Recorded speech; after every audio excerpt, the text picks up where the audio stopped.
for both of those.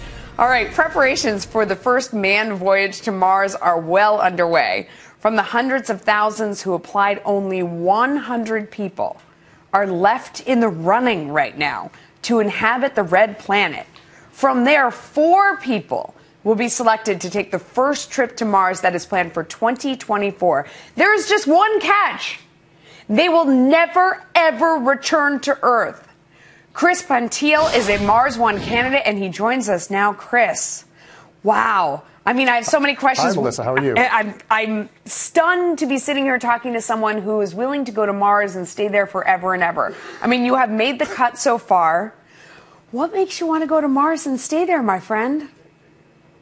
Well, that question has 2 parts. The first one is, why do I want to go to Mars at all? And the second one is, why do I want to go to stay? So I'll address those 2 things in order. Okay. Ever since I was a very young boy watching Carl Sagan's Cosmos on television, I've been fascinated by the prospect of humans one day going to Mars and asking scientific questions there that we can't answer here on Earth. And in particular, the most compelling one is, has Mars ever been host to life? And if there was ever life on Mars, might it still be there? We've sent robotic probes there for the last 45 years. We've gotten inconclusive results. I think the only way to answer those questions is to send human beings, to put boots on the ground, as it were, on the red planet, and to have human scientists looking with their eyes, touching with their hands, and adapting their experimental paradigms to the new data that they're receiving. And the only way to do that is to send human beings to Mars, and I would love to be a part of that. I'm trained as a scientist. It's the greatest scientific question, really, that we have in front of us, which is, are we alone in the universe, or is there life elsewhere? Oh, absolutely. So that's what...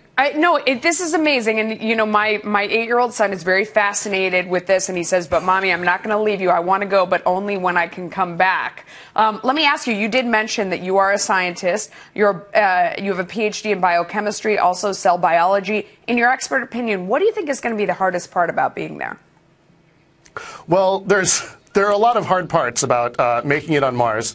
Unlike explorers on Earth, who can count on breathable oxygen and, in most cases, water that can be drunk and some source of food, on Mars we won't be able to count on any of that. So we're going to have to make our own from Martian materials.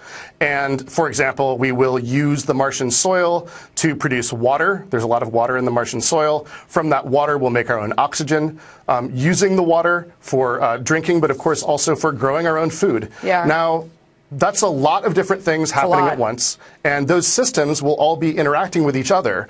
Our life support systems will be complex, and of course, they'll be extensively tested here on Earth before we ever send humans to the red planet, but it'll still be a complicated undertaking to make sure all of those systems are interacting appropriately. And I think that's just sort of the daily work of being on Mars, is making sure that the life support systems that support I'm so sorry, they've wrapped me about 5 or 6 times here. I have to go. Good luck to you. I know the next cut is down to 40. We'd love to talk to you if you make it, and good luck to you. Thank you very much. The Nation